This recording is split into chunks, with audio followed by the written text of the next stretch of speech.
서해무릉기는요 얼마 전에도 수능 특강에 실려 있었고요. 또 그 전에는 수능 완성에 나온 적도 있습니다.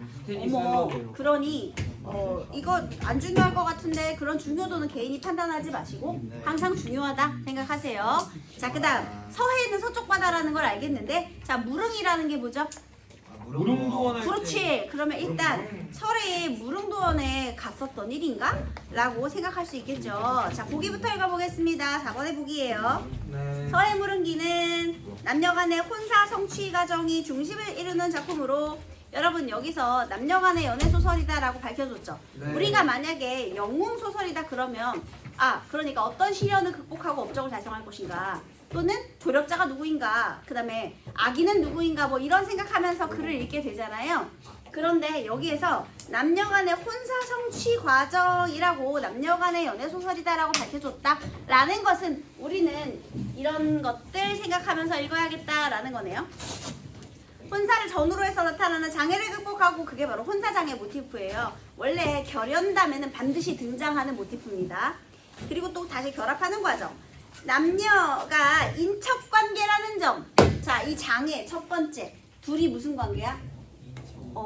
첫 번째 실현. 1. 인척관계. 선생님. 이게 너무 막장 아니에요? 이거는 극복 가능한 대상 아니지 않아요? 여러분 옛날엔 대가족이잖아요. 진짜 이 인척이라는 게 아주 가까운 친척을 말하는 것이 아닙니다. 아주 먼 친척인데, 옛날에 대가족이니까 또 그들이 자식도 많고 얼마나 많은 관계들이 있겠니. 그래서요 아주 먼 친척 관계예요. 자, 어쨌든 간에 요게 첫 번째 실현이고요. 요거는 이제 내적인 실현에 해당이 되겠습니다.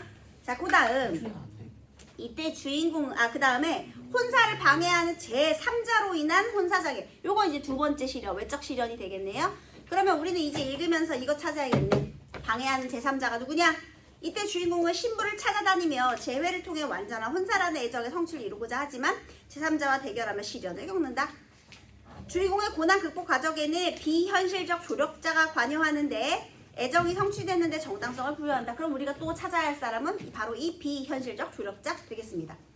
그리고 원래 여러분 우리나라 설화 중에요, 지하국, 대적, 퇴치, 설화라는 것이 있거든요. 지하국의 대적, 큰 적, 그러니까 염라대왕 같은 거겠죠. 그것을 퇴치하는 설화가 있어요. 그게 뭐냐면 이렇게 신부를 뺏어가. 신부 뺏어가서 신부 찾으러 가는 거. 이거는 얘들아, 많지 얘들아.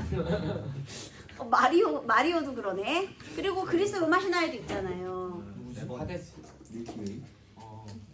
네, 그래서 그런 여러 가지가 있어요. 그래서 그런 모티프들은 이렇게 전 세계적으로 있는 그런 모티프예요. 그래서 여러분 만약에 이 작품에 부제목을 붙여준다면 유연의 신부 찾기 되겠습니다, 여러분. 자, 한번 볼게요. 선생님이 여기 앞에 잠깐 줄거리만 얘기해 주자면, 그 전에 수특에는 이 앞부분이 나와 있었거든요. 네. 여기 둘이 친척관계라고 했는데 얘가 아파서 병문안을 보내요. 근데 첫눈에 반한 거야. 얘가 얘를 보고, 왜냐하면 용모가 굉장히 뛰어나. 근데 더 웃긴 거는 얘 못지않게 얘도 용모가 굉장히 뛰어나요. 선남, 선여죠. 와. 자, 이제 병문안 갔다가 그의 딸을 보고 첫눈에 반해가지고요 돌아왔죠. 자, 그 다음 결혼시켜줘! 부모님이 어떻게 했을까? 되겠냐. 반대했겠죠? 자, 처음에는 부모의 반대. 근데 몇 총관계인데요, 지금? 모르겠어요. 자, 그런데 반대를 했는데요. 이제 고전 소설에 흔히 등장하는 거 있잖아. 반대했더니 어떻게 됐을까? 안 돼. 죽으면 안 돼. 아직은 죽지 마. 극복할 거야. 상사병에 걸리게 되는 거죠. 그래서 얘가 너무 그리워서 상사병에 걸리게 돼요. 아들이 죽겠다는데 어떤 부모가 말릴 수 있겠니? 그래서 마음엔 들지 않지만 이 상사병 때문에 반대를 하다가 얘가 죽게 생겼으니까 결국은 혼인을 하게 됩니다. 혼인을 했어. 전날 밤 초야를 치르기 직전 도적이 쳐들어. 그게 바로 제3자예요. 여기에서 초야를 못 치렀어. 그래서 아이고 안타까워라. 여기에 이제 도적이 쳐들어오게 되는데요. 얘가 외적으로 지금 외적의 장군으로 표시가 돼 있어요. 얘가 쳐들어와. 그래서 얘가 자 이번에는 얘가 얘를 어떻게 하는 거야? 납치를 해. 그래서 얘가 납치를 해가지고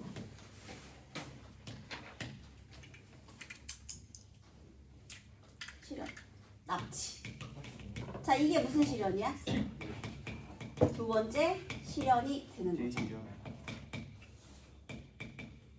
그래서 이제 얘가 어디로 갔냐면요.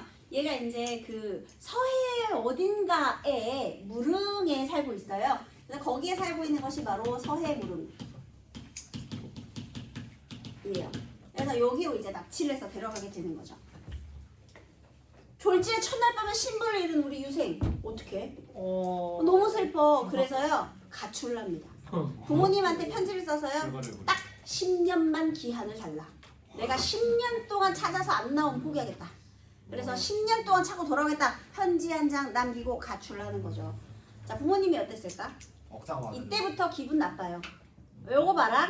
나하고 상의도 없이 가출을 해? 가뜩이나 마음에 들지 않았던 며느리인데 그죠? 자 그래서 어쨌든 얘가 가출을 했어요. 그리고 나서 이럭저럭 3년. 얘가 처음에 3년 동안 어디를 가냐면요. 자 얘가 납치를 당한 순간부터 유생은요 무엇이 되었느냐. 이제부터 유생의 아내 찾기. 여승이 비군이에요? 맞아요. 잠깐만요. 유생의 아내 찾기 여정. 자 처음에는요 얘가 어디로 들어가느냐면요 여기에서 금산사로 들어가요. 여기서 한 3년 동안 불공을 드립니다. 소식을 알아보는 한편 부처님 도와주소서 이렇게요. 유생이라는 표현이요. 유씨성을 가진 생이 뭡니까? 어떤 사람한테 생을 붙이죠? 공부하는 학생, 선비가 돼요. 그러니까 얘는 남자야. 생이 붙으면 남자애들아.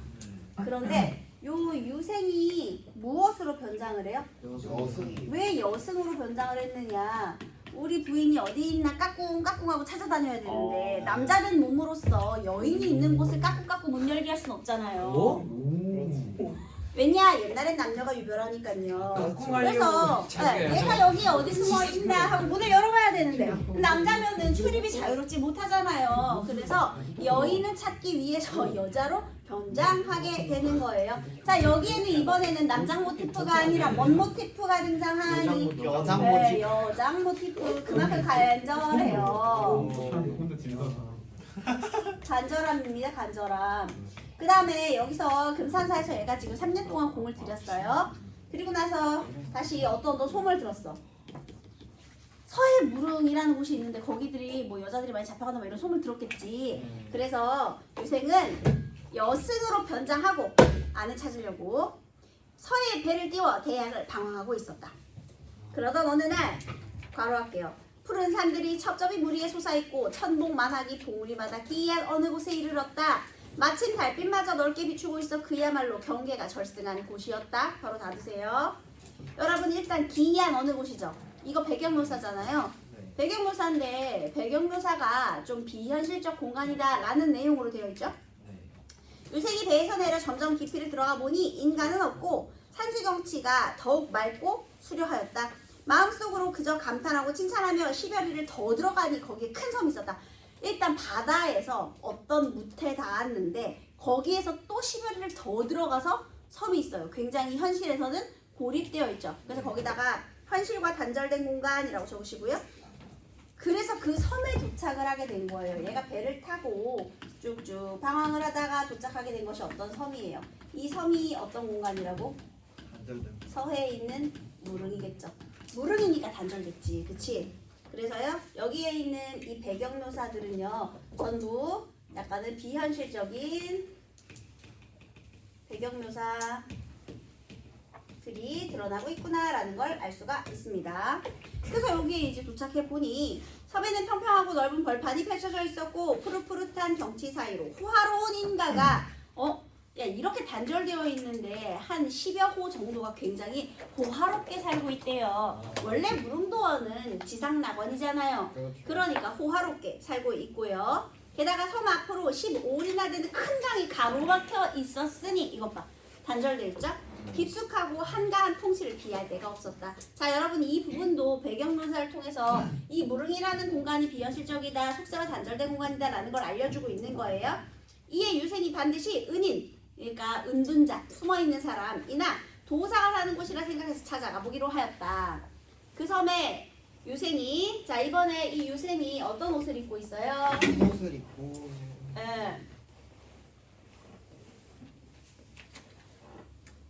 하얀 옷을 입고요. 그 다음에 무엇을 메고 있대요? 바랑을 메고, 바랑이 뭔지 다 알죠? 몰라요 같은 거. 바랑이 스님들이 갖고 다니는 그 주머니인데 이렇게 뒤에 메고 다니는 거 있잖아. 이렇게 주머니, 주머니 메는 거 있잖아. 그게 바랑이에요. 이렇게 보따리 같은 거 메고 다니잖아. 네, 그게 바랑입니다. 그래서 주머니 보따리라고 생각하시면 될 것 같아요. 바랑을 메고 저렇게 생겼어. 도둑 생각해 도둑. 또 죽장이 뭡니까? 대나무, 지팡이, 이렇게. 그래서 삿갓, 바랑, 그 다음에 죽장 메고 여기에 외양묘사가 등장해 있죠. 그래서 하얀 이렇게 이걸 입고서 양식을 구하니 사람들이 이렇게 말하였다.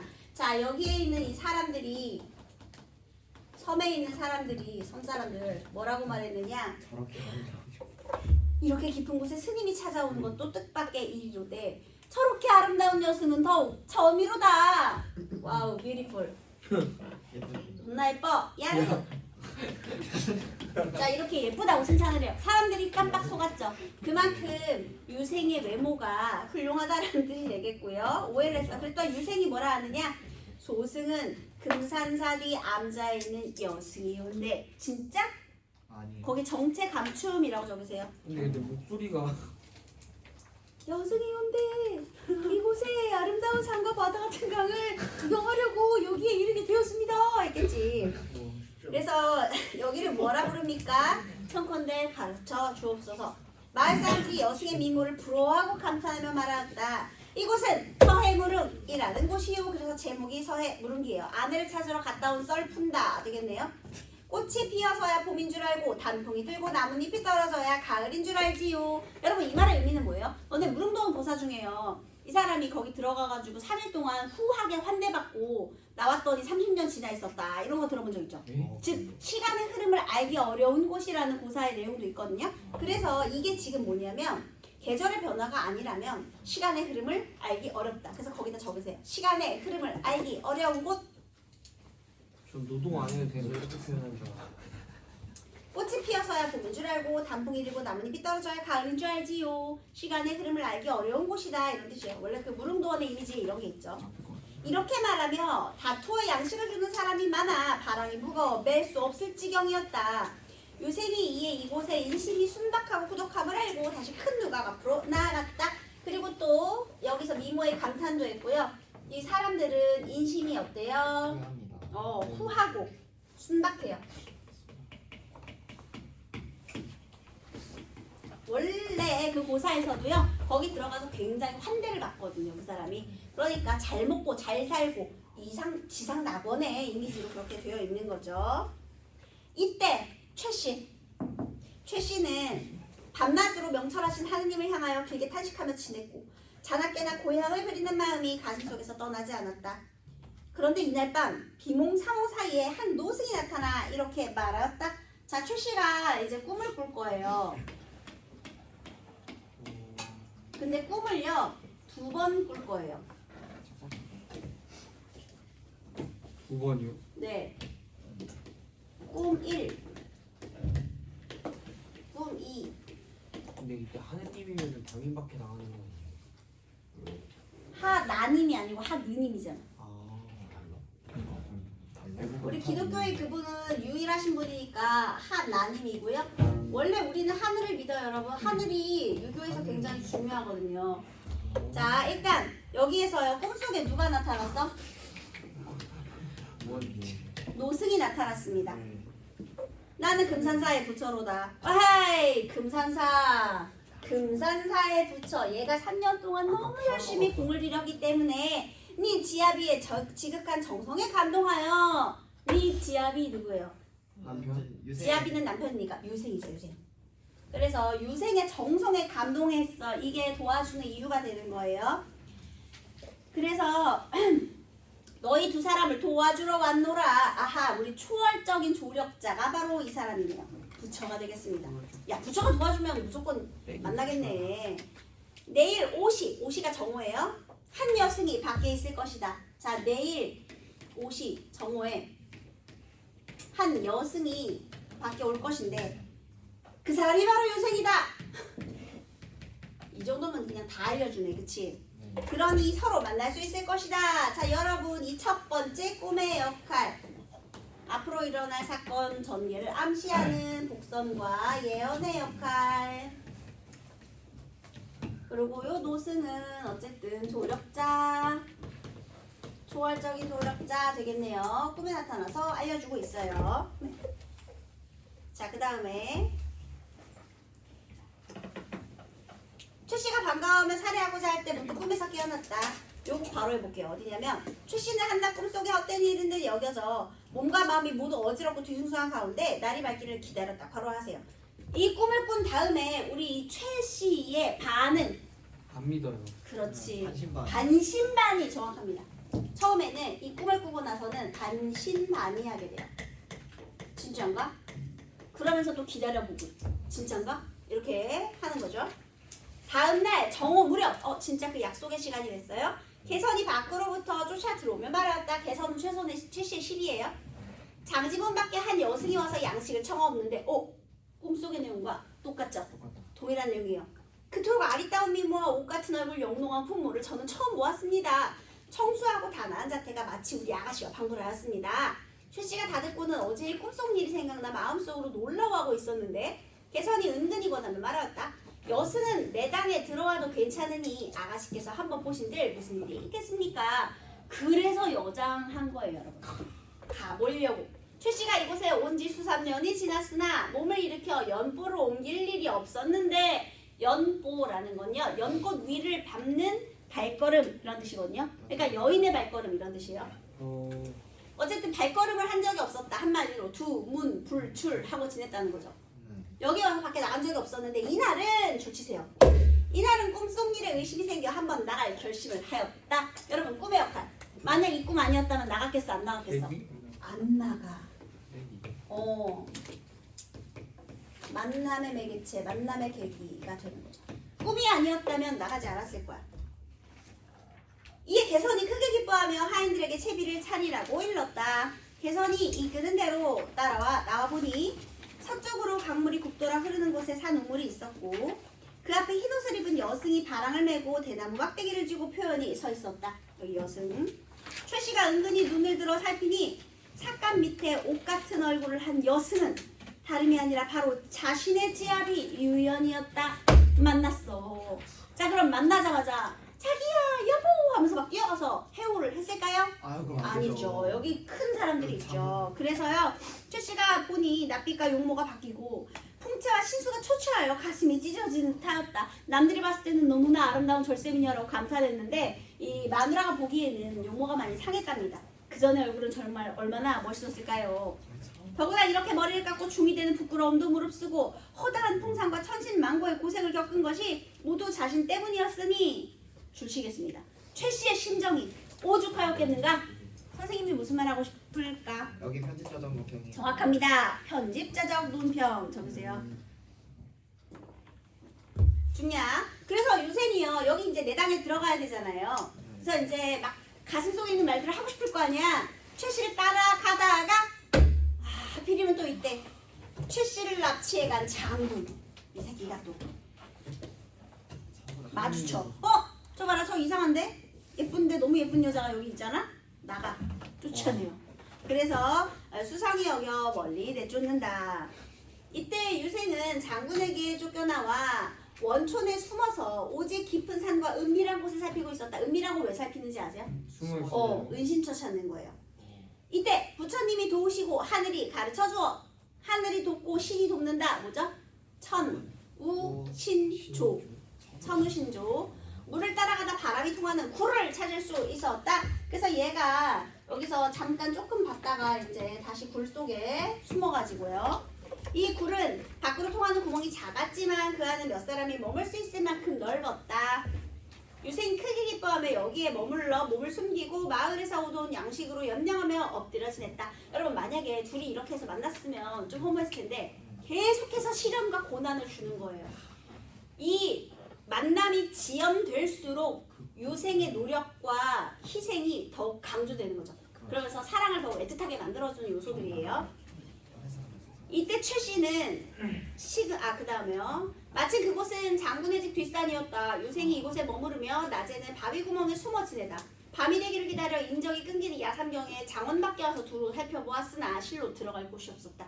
어떻게 하면 이 도망칠 각이 나올까? 계속 살피는 거죠. 여러 날이 지나도록 아무런 대책이 없자 유생도 어찌할 바를 몰라 장탄식이 밤낮으로 끊어질 데가 없었다. 이때 최 씨는 식음을 전폐하고 항상 하늘을 우러러 탄식하고 슬피 울기를 그치지 못하였는데 하루는 정부인 최 씨를 불러 달래며 말하였다. 여기 장군의 어머니가 등장합니다. 장군의 어머니. 네. 정부인가. 소저가 여기에 이른 지 벌써 몇 해가 지났습니다. 그 사이 제 자식이 오히려 소저를 핍박하지 않은 것은 이로써 소저를 위로하기 위해서였습니다. 얘의 용모가 굉장히 아름답다는 얘기를 듣고 외적의 장군이, 우리나라 사람이 아니에요. 외적의 장군이 납치를 간 거였거든요. 그런데 마음까지 얻고 싶어서 좀 기다려주고 있었던 거야. 우리 아들의 청춘이 이제 저물어가고 소저의 나이도 적지 않으니 혼례를 이루어 길이 복록을 누리도록 하십시오. 이제 그만 마음을 돌려 부부의 연을 맺고 자식을 낳아 기름이 이치에 맞는 일일 것입니다. 이제 태기라여 조만간 혼례를 치를 것이니 모름지기 소저는 고집하지 마십시오. 어떻게 하는 거야? 결혼해. 이제 못 참아. 그냥 결혼해. 이렇게 하는 거죠. 그동안은 기다려줬잖아. 이제 결혼해서 자식도 낳고 행복하게 살아. 이렇게 얘기를 하는 거죠. A 부분 2번과 관계가 있으니 쭉 읽어보시고 A에서는 상대의 과거 행적을 밝히며 상대를 설득하고 있고까지는 뭐 넘어가고 상대의 정체를 추론하며 배신감 땡 상대가 저지른 행위를 언급하며 비판은 아닙니다. 그 다음 상대가 처한 상황을 환기하며 상대가 해야 할 일을 제시하고 있고 어머 너무 맞는 소리 약간 땡기죠. 그 다음 5번 자신과 상대의 관계를 언급하며 제 자식이라고 했으니까 뭐 그렇게 틀린 내용은 아니에요. 문제를 해결할 수 있도록 방안을 제시한다. 일단 혼인이 문제 해결은 아닌데요. 근데 뭐 이 아줌마 입장에서는 그게 문제 해결이라고 생각했으니까 찝찝하지만 일단 넘어가 볼게요.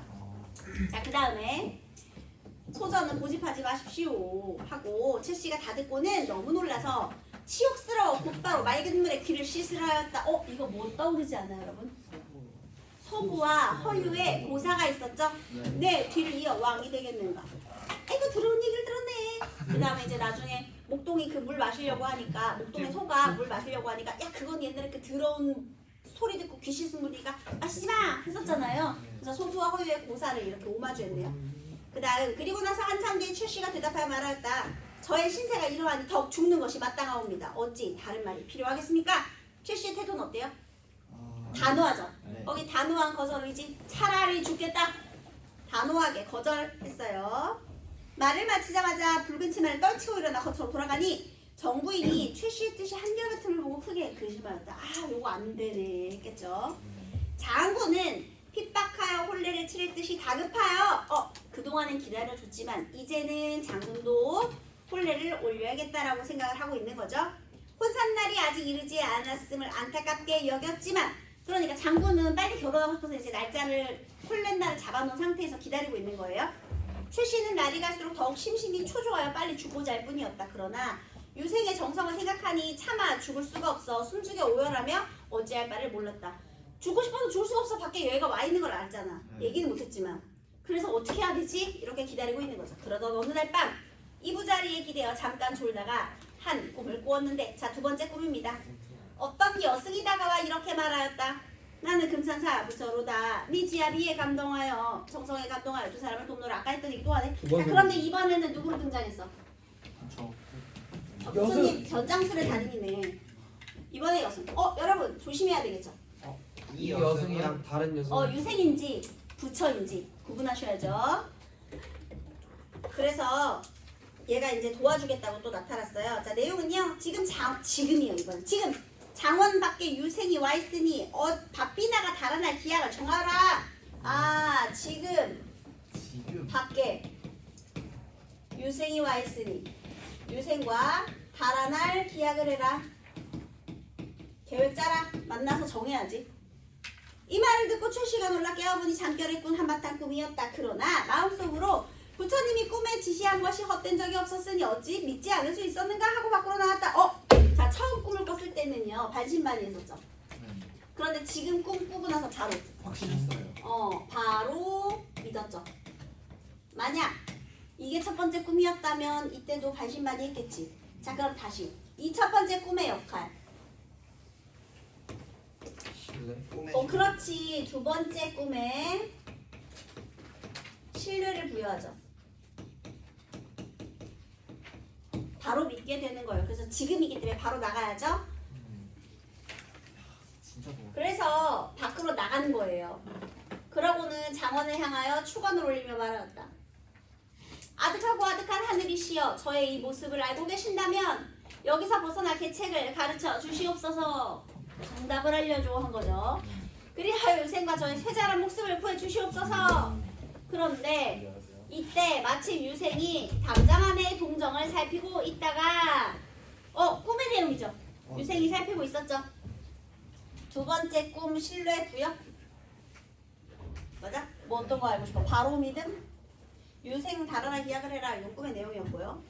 네, 그래서요 출시가 하늘에 애원하는 목소리를 들었어요. 그래서 답하여 말하였죠. 낭자가 옛 정인을 아직도 그리워하거든 서로 만들 기억을 정해 알려주십시오. 옛 정인이 누구야? 아무래도 본인 유생. 유생. 야, 너 정말 나 그리우면 언제 나올 건지 얘기해줘. 그러니까 장원을 두고 밖에서 지금 대화하고 있는 거야. 기약을 정하라 그랬잖아. 네. 얘가 나와야, 얘가 무슨 핑계를 대고 나와야 데리고 도망갈 거 아니야. 그래서 이렇게 해서 정해졌고요. 출시가 이렇게 답하는 말을 들어보니 너무나도 분명한 유생의 목소리였다. 줄치겠습니다. 그 신기하고 반가움을 무슨 말로 표현할 수 있으리요? 마지막은 편집자적 논평 되겠네요. 뒷이야기 어떻게 그래서요 둘이 만나서 도망쳐요. 그리고 돌아왔습니다. 근데 돌아왔는데 부모님이 삐졌어. 10년까지는 안 걸렸지만 아들이 이 처음에 결혼도 반대했는데 겨우겨우 그냥 두개 생겨서 결혼시켜놨더니 첫날 밤 치우지도 않은 채 도망가가지고는 집을 나가버렸잖아 아들이. 네. 그래서 삐져가지고 결혼지도 막 그랬거든요. 그런데 이제 여기 이 장인어른께서 설득하셔가지고 둘이 이제 행복하게 잘 먹고 잘 살게 되었다. 이렇게 해피엔딩으로 끝나게 됩니다. 나라 국력이 자, 여러분 여기에서요 다시 우리가 찾아야 하는 초월적인 조력자는 바로 이 부처였고요. 자, 우리 금산사의 부처. 금산사의 부처는 얘들을 왜 도와줬어요? 남자가 굴곡을 많이 닦아서. 지극 이거야 이거. 정성으로 너무나 지극한 정성에 감동을 한 거죠. 그래서 여러분 이 둘의 만남에 정당성을 부여하는 장치가 바로 이 부처의 역할이 되는 것이고요. 그 다음에 여기에 시련이 두 개 있잖아. 혼사장의 시련. 네. 큰 시련은 이런 거고 두 번째 시련은 이런 건데요. 근데 자 보세요. 우리 조선 후기예요. 관념과 명분. 옛날에는 부모님이 정해줘야만 결혼을 할 수 있었단 말이죠. 그런데 자유연애 사상 조선 후기에 이것이 확대되면서 자신의 행복과 욕망을 중시하는 현, 세, 적, 인, 간, 형이 등장하게 됩니다. 그래서 사회적인 관습이나 명분 같은 것들보다는 자기의 행복이 더 중요하다라는 욕망주의가 드러나는 그런 작품이 되겠습니다. 당대에 뭔가 관습이 너무 얽매이는 것들이 많았기 때문에 이런 내용이 있었던 것 같아요. 1번 윗글에 대한 이해로 틀린 것을 골라라. 첫 번째, 유생은 마을 사람들로부터 삶과 관련된 이야기를 듣고 얻었다. 자, 얻고 들었어요? 듣고 얻었어요? 듣고 얻었어요. 이게 맞아요. 본문 확인하세요. 1번 맞고. 개선은 출시가 나갈 결심을 하자 여승이 있는 곳으로 안내하였다. 맞죠? 출시는 오랜만에 만난 유생의 모습이 초췌한 것을 보고 자신을 탓하였다. 맞아요. 맞고. 정부인은 자신의 말에 대한 출시의 반응을 보고 걱정을 내려놓았다. X. 아니 왜 이렇게 매력적이지 않은 오답을 만들었죠? 너무 성의 없는 오답이죠 여러분. 또 출시는 하늘의 유생과 자신의 목숨을 구해달라고 소원을 빌었고요. 자, A와 B, 그래서 아까 전에 B를 보면은요, 이거는 부처가 나타나가지고 도망가라 라고 하는 거잖아요. 그래서 1번 선택지에서 미래에 대한 걱정 아니고요, 측은지심 아니고요, 뭐 자기를 안위를 돌봐줘 아니고요, 자신이 상대에게 하는 행위의 이유를 밝히며 감동해서 너가 해야 할 일 지금 당장 밖으로 나가 유생과 달아날 기약을 청해라 라고 한 거죠. 그래서 정답 4번. 네, 태도가 변하는 축구는 아니고요. 자, 꿈에 대한 설명. 아이고 너무 쉽다. 첫 번째 꿈이거든요. 뭘까요? 정답은? 네? 2번. 2번. 개선이 하는 말에 따라 나가게 되는 계기가 되는 겁니다. 이거 아니었으면 안 나갔을 거야. 자, 4번도 읽어볼게요. 첫 번째. 유생이 배를 띄워 대양을 방황하다 큰 섬으로 들어가게 되는 것은 납치당한 신부를 만나기 위해 길을 떠난 신랑의 여정. 그래서 이 여정이요, 지하국 대적 퇴치 설화와 비슷해요. 이런 내용 많잖아, 그지? 자, 그 다음에 출시가 금산사 부처의 말을 듣고 만난 여승은 남녀 주인공에게 도움을 주는 비현실적 조력자로서의, 이게 무슨 소리예요? 부처의 말을 듣고 만난 여승이 누구죠? 금산사 부처의 말을 듣고 만난 여승은 유생이었잖아요. 유생이죠. 그리고 나서 두 번째 꿈에 등장한 여승이 부처고, 그러니까 여기서 남녀 주인공에게 도움을 주는 비현실적인 조력자가 아니죠. 지금 누가 누구를 가리키는 건지 헷갈리시면 안 됩니다. 그래서 2번은 땡. 유생이 굴에 몸을 숨기고 마을에서 얻어온 양식으로 염려하는 것은 주인공이 신부를 납치한 대상과의 대결 구도에서 열세도에서 보여주는군. 장군이 혼례를 치를 듯이 다급한 상황에서 출시가 죽고자 하는 것은 혼사 장애가 발생했음을 보여주는군. 유생이 담장안을 살피고 있다가 출시의 목소리를 들은 후 재회에 언급하며 응답하는 것은 완전한 혼사를 이루게 되는 과정과 관련되는군.